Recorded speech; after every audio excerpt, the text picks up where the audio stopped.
The Secret Agent by Joseph Conrad Audiobook. Chapter 10. The Assistant Commissioner, driven rapidly in a hansom from the neighborhood of Soho in the direction of Westminster, got out at the very center of the empire on which the sun never sets. Some stalwart constables, who did not seem particularly impressed by the duty of watching the august spot, saluted him. Penetrating through a portal by no means lofty into the precincts of the house which is the house par excellence in the minds of many millions of men, he was met at last by the volatile and revolutionary Toodles. That neat and nice young man concealed his astonishment at the early appearance of the Assistant Commissioner, whom he had been told to look out for some time about midnight. His turning up so early he concluded to be the sign that things, whatever they were, had gone wrong. With an extremely ready sympathy, which in nice youngsters goes often with a joyous temperament, he felt sorry for the great presence he called the Chief and also for the Assistant Commissioner, whose face appeared to him more ominously wooden than ever before, and quite wonderfully long. What a queer foreign-looking chap he is, he thought to himself, smiling from a distance with friendly buoyancy, and directly they came together he began to talk with the kind intention of burying the awkwardness of failure under a heap of words. It looked as if the great assault threatened for that night were going to fizzle out. An inferior henchman of that brute Cheeseman was up boring mercilessly a very thin house with some shamelessly cooked statistics.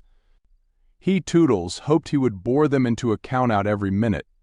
But then he might be only marking time to let that guzzling Cheeseman dine at his leisure. Anyway, the Chief could not be persuaded to go home. "He will see you at once, I think. He's sitting all alone in his room thinking of all the fishes of the sea," concluded Toodles airily. "Come along." Notwithstanding the kindness of his disposition, the young private secretary unpaid was accessible to the common failings of humanity. He did not wish to harrow the feelings of the Assistant Commissioner, who looked to him uncommonly like a man who has made a mess of his job. But his curiosity was too strong to be restrained by mere compassion. He could not help, as they went along, to throw over his shoulder lightly, "And your sprat?" "Got him," answered the Assistant Commissioner with a concision which did not mean to be repellent in the least. "Good. You've no idea how these great men dislike to be disappointed in small things." After this profound observation the experienced Toodles seemed to reflect. At any rate he said nothing for quite 2 seconds. Then, "I'm glad.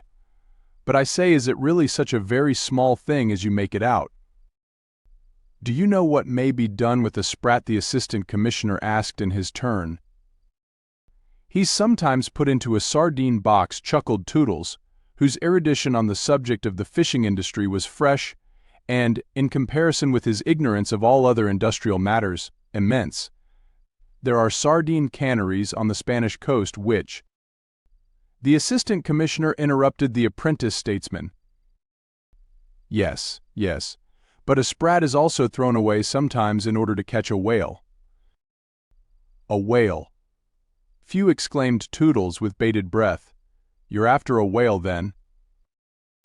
"Not exactly. What I am after is more like a dogfish. You don't know perhaps what a dogfish is like." "Yes, I do. We're buried in special books up to our necks, whole shelves full of them with plates. It's a noxious, rascally-looking, altogether detestable beast, with a sort of smooth face and mustaches." Described to a T, commended the Assistant Commissioner. "Only mine is clean-shaven altogether. You've seen him. It's a witty fish." "I have seen him," said Toodles incredulously. "I can't conceive where I could have seen him." "At the Explorers, I should say," dropped the Assistant Commissioner calmly. At the name of that extremely exclusive club Toodles looked scared and stopped short. "Nonsense," he protested, but in an awe-struck tone. "What do you mean? A member?" "Honorary," muttered the Assistant Commissioner through his teeth. "Heavens!" Toodles looked so thunderstruck that the Assistant Commissioner smiled faintly. "That's between ourselves strictly," he said. "That's the beastliest thing I've ever heard in my life," declared Toodles feebly, as if astonishment had robbed him of all his buoyant strength in a second. The Assistant Commissioner gave him an unsmiling glance. Till they came to the door of the great man's room, Toodles preserved a scandalized and solemn silence, as though he were offended with the assistant commissioner for exposing such an unsavory and disturbing fact. It revolutionized his idea of the Explorers Club's extreme selectness, of its social purity. Toodles was revolutionary only in politics. His social beliefs and personal feelings he wished to preserve unchanged through all the years allotted to him on this earth which, upon the whole, he believed to be a nice place to live on. He stood aside. "Go in without knocking," he said. Shades of green silk fitted low over all the lights imparted to the room something of a forest's deep gloom. The haughty eyes were physically the great man's weak point. This point was wrapped up in secrecy. When an opportunity offered, he rested them conscientiously. The assistant commissioner entering saw at first only a big pale hand supporting a big head and concealing the upper part of a big pale face. An open dispatch box stood on the writing table near a few oblong sheets of paper and a scattered handful of quill pens. There was absolutely nothing else on the large flat surface except a little bronze statuette draped in a toga, mysteriously watchful in its shadowy immobility. The assistant commissioner, invited to take a chair, sat down. In the dim light, the salient points of his personality, the long face, the black hair, his lankness, made him look more foreign than ever. The great man manifested no surprise, no eagerness, no sentiment whatever. The attitude in which he rested his menaced eyes was profoundly meditative. He did not alter it the least bit. But his tone was not dreamy. "Well, what is it that you've found out already? You came upon something unexpected on the first step." "Not exactly unexpected, Sir Ethelred. What I mainly came upon was a psychological state." The great presence made a slight movement. "You must be lucid, please." "Yes, Sir Ethelred. You know no doubt that most criminals at some time or other feel an irresistible need of confessing, of making a clean breast of it to somebody, to anybody, and they do it often to the police. In that Verloc whom Heat wished so much to screen I've found a man in that particular psychological state." The man, figuratively speaking, flung himself on my breast. It was enough on my part to whisper to him who I was, and to add, "I know that you are at the bottom of this affair." It must have seemed miraculous to him that we should know already, but he took it all in the stride. The wonderfulness of it never checked him for a moment. There remained for me only to put to him the two questions: who put you up to it, and who was the man who did it? He answered the first with remarkable emphasis. As to the second question, I gather that the fellow with the bomb was his brother-in-law, quite a lad, a weak-minded creature. It is rather a curious affair, too long perhaps to state fully just now." "What then have you learned?" asked the great man. "First, I've learned that the ex-convict Michaelis had nothing to do with it, though indeed the lad had been living with him temporarily in the country up to 8 o'clock this morning. It is more than likely that Michaelis knows nothing of it to this moment." "You are positive as to that?" asked the great man. "Quite certain, Sir Ethelred. This fellow Verloc went there this morning, and took away the lad on the pretense of going out for a walk in the lanes. As it was not the first time that he did this, Michaelis could not have the slightest suspicion of anything unusual. For the rest, Sir Ethelred, the indignation of this man Verloc had left nothing in doubt, nothing whatever. He had been driven out of his mind almost by an extraordinary performance, which for you or me it would be difficult to take as seriously meant, but which produced a great impression obviously on him." The assistant commissioner then imparted briefly to the great man, who sat still, resting his eyes under the screen of his hand, Mr. Verloc's appreciation of Mr. Vladimir's proceedings and character. The assistant commissioner did not seem to refuse it a certain amount of competency, but the great personage remarked, "All this seems very fantastic, doesn't it? One would think a ferocious joke. But our man took it seriously, it appears. He felt himself threatened. In the time, he was in direct communication with old Stott Wartenheim himself, and had come to regard his services indispensable. It was an extremely rude awakening. I imagine that he lost his head. He became angry and frightened. Upon my word, my impression is that he thought these embassy people quite capable, not only to throw him out but, to give him away too in some manner or other. How long were you with him? Interrupted the presence from behind his big hand. Some 40 minutes, Sir Ethelred, in a house of bad repute called Continental Hotel, closeted in a room which by the by I took for the night. I found him under the influence of that reaction which follows the effort of crime. The man cannot be defined as a hardened criminal. It is obvious that he did not plan the death of that wretched lad, his brother-in-law. That was a shock to him, I could see that. Perhaps he is a man of strong sensibilities. Perhaps he was even fond of the lad, who knows? He might have hoped that the fellow would get clear away. In which case it would have been almost impossible to bring this thing home to anyone. At any rate, he risked consciously nothing more but arrest for him. The Assistant Commissioner paused in his speculations to reflect for a moment. Though how, in that last case, he could hope to have his own share in the business concealed is more than I can tell. He continued, in his ignorance of poor Stevie's devotion to Mr. Verloc, who was good, and of his truly peculiar dumbness which in the old affair of fireworks on the stairs had for many years resisted entreaties, coaxing, anger, and other means of investigation used by his beloved sister. For Stevie was loyal. No, I can't imagine. It's possible that he never thought of that at all. It sounds an extravagant way of putting it, Sir Ethelred, but his state of dismay suggested to me an impulsive man who, after committing suicide with the notion that it would end all his troubles, had discovered that it did nothing of the kind. The Assistant Commissioner gave this definition in an apologetic voice. But in truth there is a sort of lucidity proper to extravagant language, and the great man was not offended. A slight jerky movement of the big body half lost in the gloom of the green silk shades, of the big head leaning on the big hand, accompanied an intermittent stifled but powerful sound. The great man had laughed. "What have you done with him?" The Assistant Commissioner answered very readily. "As he seemed very anxious to get back to his wife in the shop, I let him go, Sir Ethelred." "You did? But the fellow will disappear." "Pardon me." "I don't think so. Where could he go to? Moreover, you must remember that he has got to think of the danger from his comrades too. He's there at his post. How could he explain leaving it? But even if there were no obstacles to his freedom of action, he would do nothing. At present he hasn't enough moral energy to take a resolution of any sort. Permit me also to point out that if I had detained him we would have been committed to a course of action on which I wish to know your precise intentions first." The great personage rose heavily, an imposing shadowy form in the greenish gloom of the room.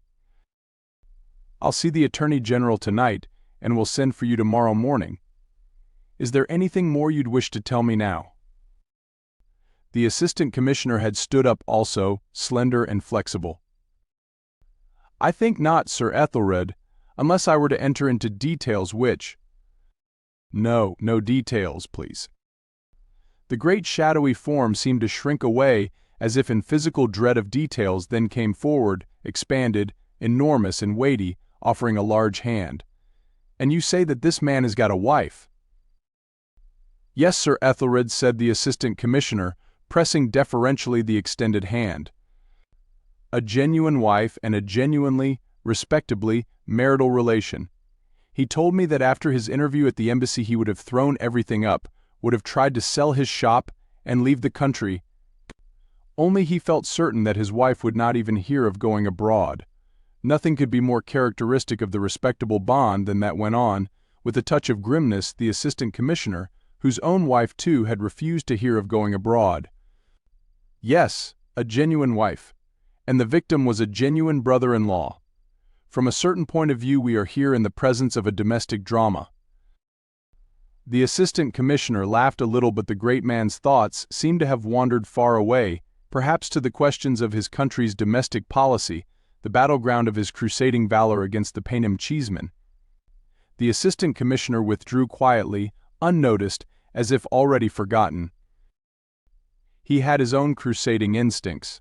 This affair, which, in one way or another, disgusted Chief Inspector Heat, seemed to him a providentially given starting point for a crusade. He had it much at heart to begin. He walked slowly home, meditating that enterprise on the way, and thinking over Mr. Verloc's psychology in a composite mood of repugnance and satisfaction. He walked all the way home. Finding the drawing room dark, he went upstairs and spent some time between the bedroom and the dressing room, changing his clothes, going to and fro with the air of a thoughtful somnambulist. But he shook it off before going out again to join his wife at the house of the great lady patroness of Michaelis. He knew he would be welcome there. On entering the smaller of the two drawing rooms, he saw his wife in a small group near the piano.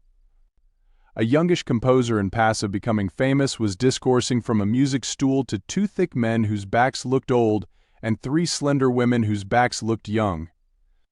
Behind the screen, the great lady had only two persons with her, a man and a woman, who sat side by side on armchairs at the foot of her couch. She extended her hand to the assistant commissioner. "I never hoped to see you here tonight. Annie told me." "Yes, I had no idea myself that my work would be over so soon." The assistant commissioner added in a low tone, "I am glad to tell you that Michaelis is altogether clear of this." The patroness of the ex-convict received this assurance indignantly. "Why?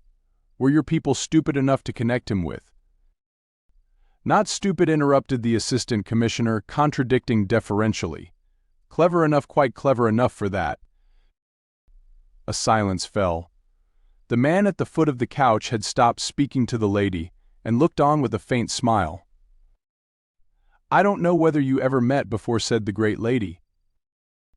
Mr. Vladimir and the assistant commissioner, introduced, acknowledged each other's existence with punctilious and guarded courtesy. "He's been frightening me," declared suddenly the lady who sat by the side of Mr. Vladimir, with an inclination of the head towards that gentleman. The assistant commissioner knew the lady.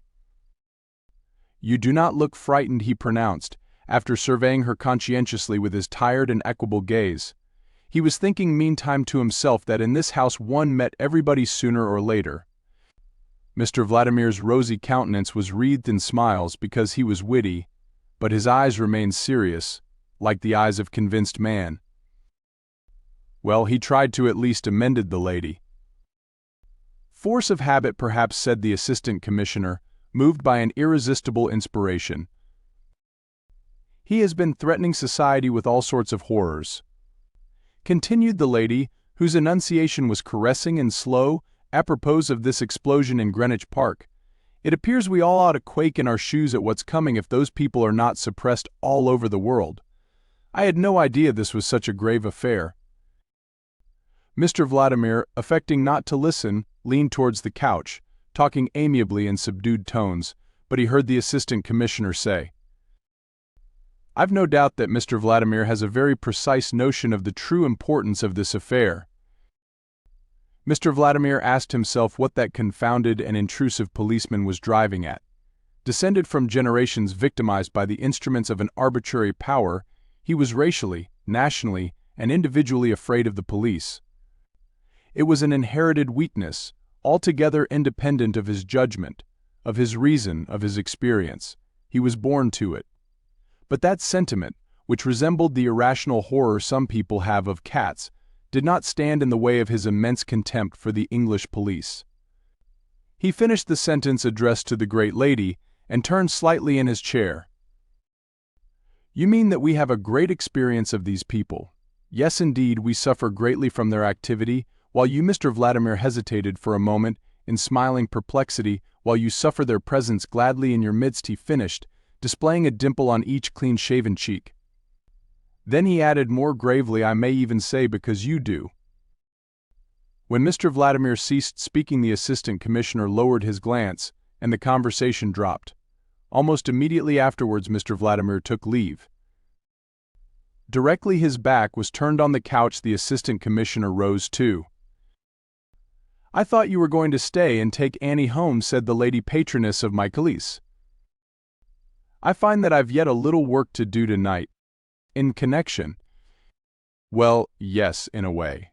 Tell me, what is it really, this horror?" "It's difficult to say what it is, but it may yet be a cause célèbre," said the assistant commissioner. He left the drawing room hurriedly and found Mr. Vladimir still in the hall, wrapping up his throat carefully in a large silk handkerchief. Behind him a footman waited, holding his overcoat. Another stood ready to open the door. The assistant commissioner was duly helped into his coat and let out at once. After descending the front steps he stopped, as if to consider the way he should take. On seeing this through the door held open, Mr. Vladimir lingered in the hall to get out a cigar and asked for a light. It was furnished to him by an elderly man out of livery with an air of calm solicitude. But the match went out. The footman then closed the door, and Mr. Vladimir lighted his large Havana with leisurely care. When at last he got out of the house, he saw with disgust the confounded policeman still standing on the pavement. "Can he be waiting for me?" thought Mr. Vladimir, looking up and down for some signs of a hansom. He saw none. A couple of carriages waited by the curbstone, their lamps blazing steadily, the horses standing perfectly still, as if carved in stone, the coachman sitting motionless under the big fur capes, without as much as a quiver stirring the white thongs of their big whips. Mr. Vladimir walked on, and the confounded policeman fell into step at his elbow. He said nothing. At the end of the fourth stride, Mr. Vladimir felt infuriated and uneasy. This could not last. "Rotten weather," he growled savagely. "Mild," said the assistant commissioner without passion. He remained silent for a little while. "We've got hold of a man called Verloc," he announced casually. Mr. Vladimir did not stumble, did not stagger back, did not change his stride, but he could not prevent himself from exclaiming what the assistant commissioner did not repeat his statement. "You know him," he went on in the same tone. Mr. Vladimir stopped and became guttural. "What makes you say that?" "I don't." "It's Verloc who says that." "Is a lying dog of some sort," said Mr. Vladimir in somewhat oriental phraseology. But in his heart he was almost awed by the miraculous cleverness of the English police. The change of his opinion on the subject was so violent that it made him for a moment feel slightly sick. He threw away his cigar and moved on. "What pleased me most in this affair," the assistant went on, talking slowly, "is that it makes such an excellent starting point for a piece of work which I've felt must be taken in hand, that is, the clearing out of this country of all the foreign political spies, police, and that sort of dogs. In my opinion they are a ghastly nuisance, also an element of danger, but we can't very well seek them out individually. The only way is to make their employment unpleasant to their employers. The thing's becoming indecent, and dangerous too, for us here." Mr. Vladimir stopped again for a moment. "What do you mean?" "The prosecution of this Verloc will demonstrate to the public both the danger and the indecency." "Nobody will believe what a man of that sort says," said Mr. Vladimir contemptuously.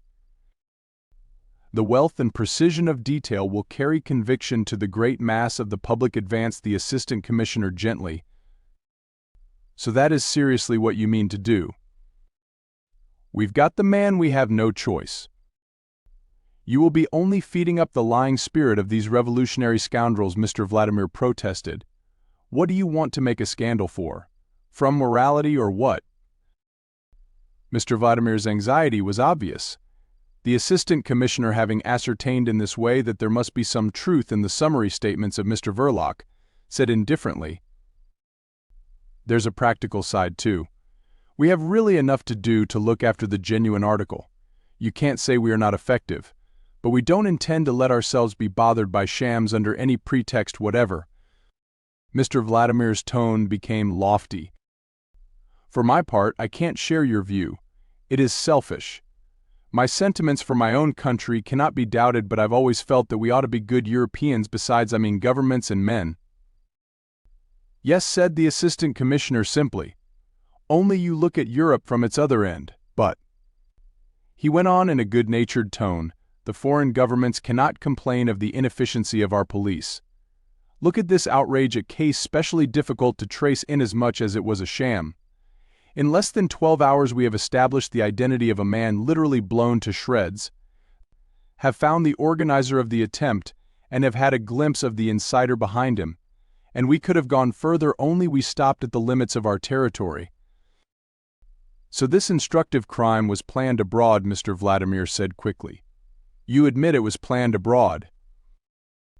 "Theoretically, Theoretically only, on foreign territory abroad only by a fiction, said the assistant commissioner, alluding to the character of embassies, which are supposed to be part and parcel of the country to which they belong. But that's a detail. I talk to you of this business because it's your government that grumbles most at our police. You see that we are not so bad. I wanted particularly to tell you of our success. I'm sure I'm very grateful, muttered Mr. Vladimir through his teeth. We can put our finger on every anarchist here, went on the assistant commissioner, as though he were quoting Chief Inspector Heat. All that's wanted now is to do away with the agent provocateur to make everything safe.